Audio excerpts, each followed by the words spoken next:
So, when were you born? I was born in May of 1936, May 11th. He's old. And where were you born? Can you tell us about your birthplace? I was born in St. Elizabeth Hospital in Hannibal, Missouri. And what was it like growing up in Hannibal? Oh, it was good.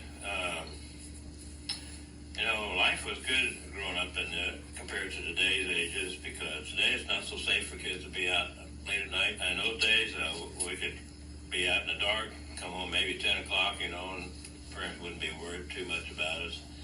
And we could ride our bike around town, and it's just a totally different, a lot safer area than it is today. But a lot of really good memories, of living like that. Yeah. So, did you get married before or after you decided on a career choice? Well, it was after.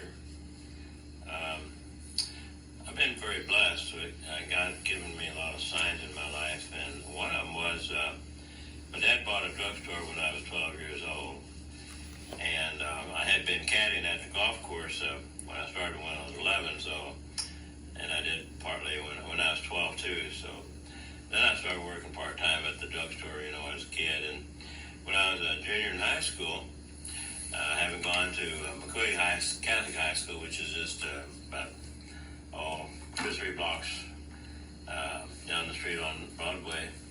The drugstore was on Market Street there. When I was a junior, Dad started letting me fill prescriptions, and with supervision, of course. And after doing that for 2 months, I knew what I wanted to do with my life. I wanted to be a pharmacist. That was really great. It was really a good gift for me. Okay, so you were a pharmacist before you got married. So how did you meet Mom? After college, I had, dated 2 or 3 women, but the lifelong partner wasn't one of them. And one day in June of, I was 24 years old, and I just turned May 24th of the month before, and I was in the JC, the Junior Chamber of Commerce youth organization for men up to age 35 at that time. Every June, middle of June, they would have a picnic on the Mississippi River. There was an empty lot there. And so I went to that, and about 5 o'clock, they closed everything up and went home, and most of the men were married, but I was alone. And on the way home, I felt for the first time a real feeling of adult loneliness. I was 24, and they say when we get to be mid-20s,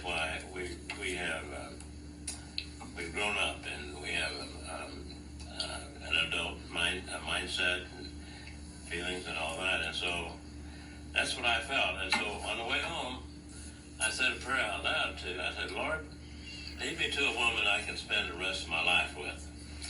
Now, at that time, I had 2 jobs. I had opened up a centralized pharmacy in the hospital, St. Elizabeth Hospital, and so I worked there from 8 to 11, 5 days a week. And then the rest of the day, I would work for my dad at the drugstore. So 6 weeks after that prayer, so around 1st of August, one day, one morning at work at St. Elizabeth Hospital, this woman comes into the pharmacy. She's dressed in green, which was a sign that she worked up in surgery. That was their color code up there of clothes that they wore. And she had 2 prescriptions for herself that she wanted filled. She'd come down with upper respiratory. Well, we didn't provide medicine, but only for the patients that were in the hospital beds. And she's the first person that ever did that the 4 years that I actually worked at the hospital.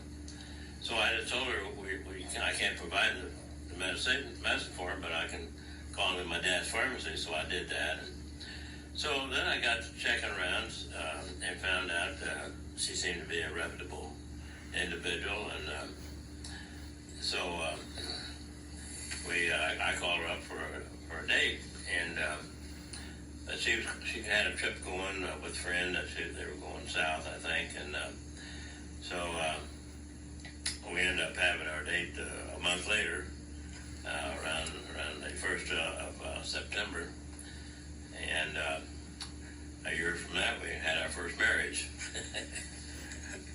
That's still ongoing. And how long have you been married for? 62 and a half years. That's a long time. But that was the way God answered my prayer. So, you've been married for 62 and a half years. You're 36, 64, 88. I'm 87. Oh, I was close. Yeah. In 87 years, what's one of the most significant events during your lifetime? Well, of course, that's one of them. I've got several.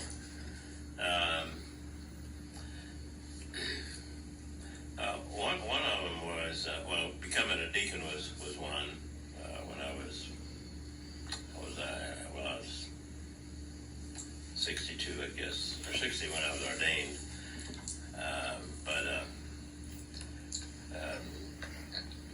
My spiritual growth has been a big part of what I went on a Cursil, which is a 3-day men's retreat, men or women. I did that, and it was a life-turning experience for me, and so I got involved in Cursil and on teams, and then we moved to Just City a couple years after that, and got involved in TAC, Teens Encounter Christ retreat, 3-day retreat, and did those for a number of years, and then I felt like God was calling me to something else. And so Lucille and I started praying the rosary every night, and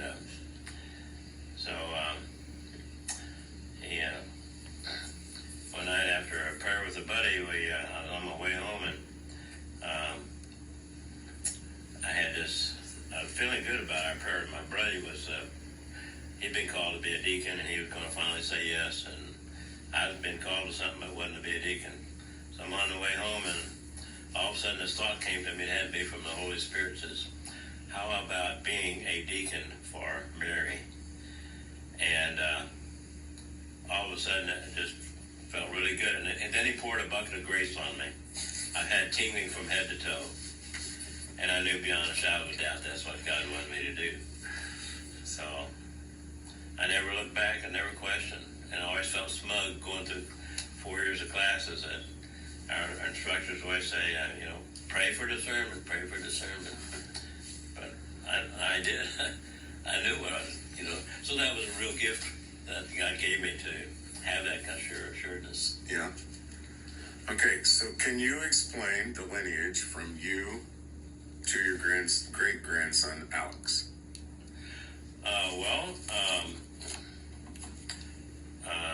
Seal and I she had 10 pregnancies, and 7 of those were fruitful, and she had a couple of miscarriages and a stillborn. And our first child was mother of his father, which is you, and so then that's how he's my great grandson.